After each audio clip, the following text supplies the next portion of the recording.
Hey there, y'all, and welcome to Who's Your Oracle? My name is Fairlight. Welcome to Airy Fairy Tarot. All right, y'all, so I decided to call today's reading Receiving the Muse. I think that's what I wrote. Receiving the Muse. The cards are just gorgeous, and I wasn't gonna read the book, but then the cards that came out, I kind of needed to see what the book said, and it's so beautiful, but I didn't want to make the video reading because that can get kind of boring. So I'm just gonna summarize what it is. So we start with this card, Ecstasis, and then we move to She of the Cruach. I'm not sure if that's how you say that word, Cruach. Then we've got Penelope Dreamweaver, and then we end with a collective of pixies. I love this deck.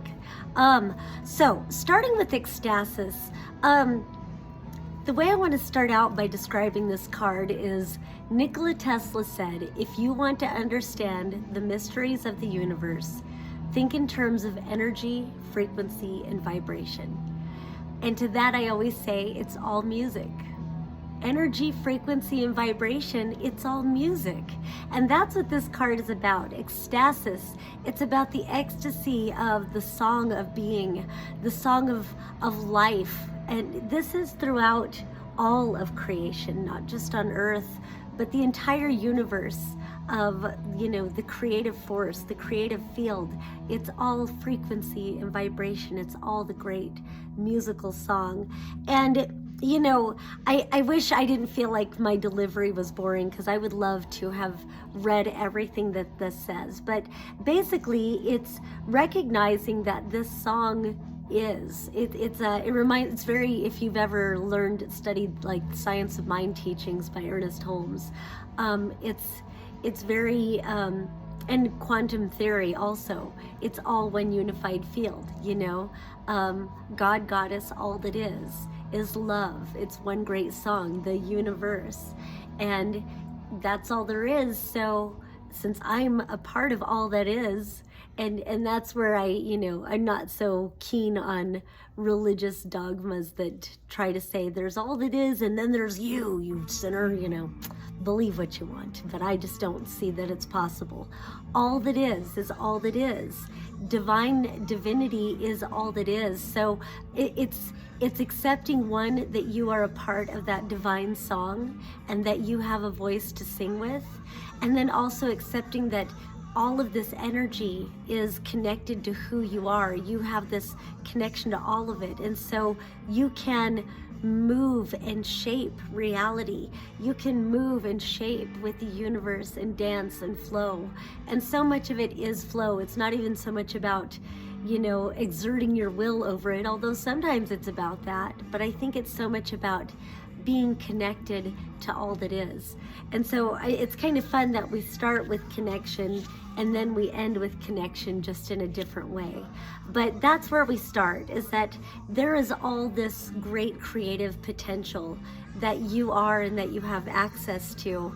And so about being in the ecstasy, about being part of that song. Then we move to She of the Cruach. This is the goddess energy. All other goddesses are aspects or attributes of this one divine feminine energy that I guess in short we would refer to as mother goddess. But it also includes all other aspects of femininity, definitely the divine feminine.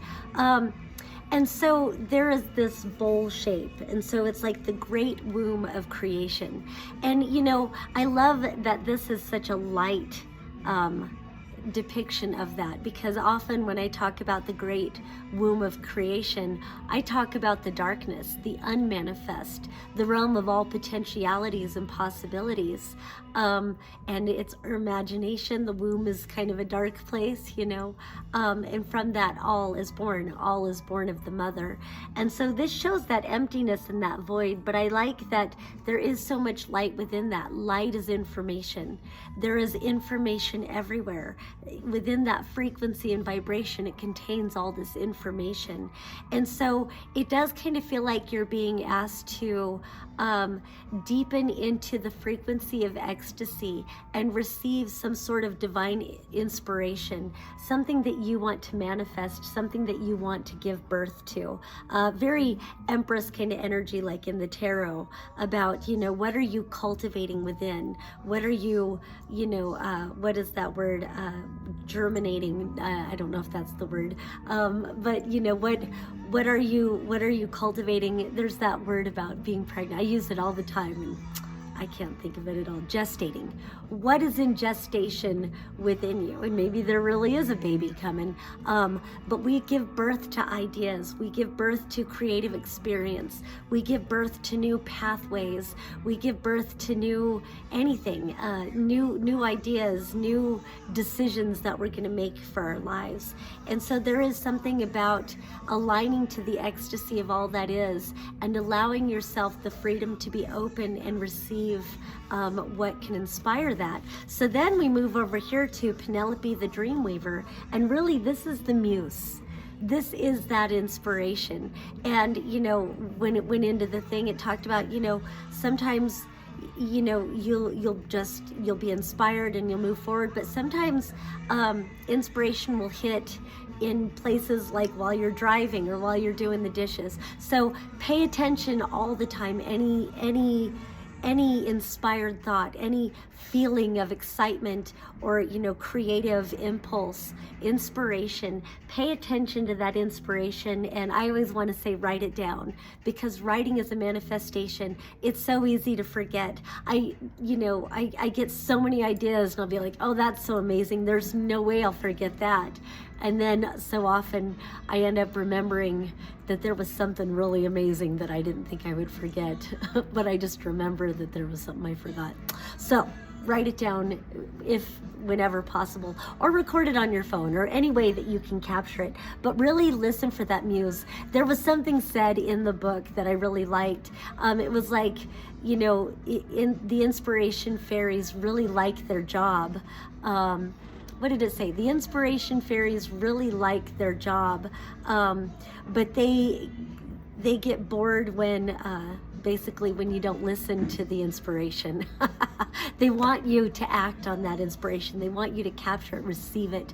And so much of this energy is about being a receiver of that inspiration. And then we move over to this collective of pixies, and it very much comes back to that word connection. But now this is connecting with others, bringing your ideas to fruition, bringing things into manifestation. And some of these things you might do alone, but even if you do it alone, it's like you write a book, but then you're going to inspire others, and that creates a connection. I love with all this light, and I realize all the light in this behind me. But maybe also there are projects that you'll be inspired to work on to inspire others, and they will get ideas as you work on these things together, and you create whole communities or friendship groups or something where you're all working together on a collective idea. And so it's where we take this great bigness, from the unmanifest, just from the divine flow of creative energy, and then be inspired to bring it into something where you're creating a whole new world for yourself. And as I like to sing, it's a new dawn, it's a new day, and a new life for me, and I'm feeling good. All right, that's all I have for today. Once again, my name is Fairlight. Thank you so much for watching. Peace and love until next time.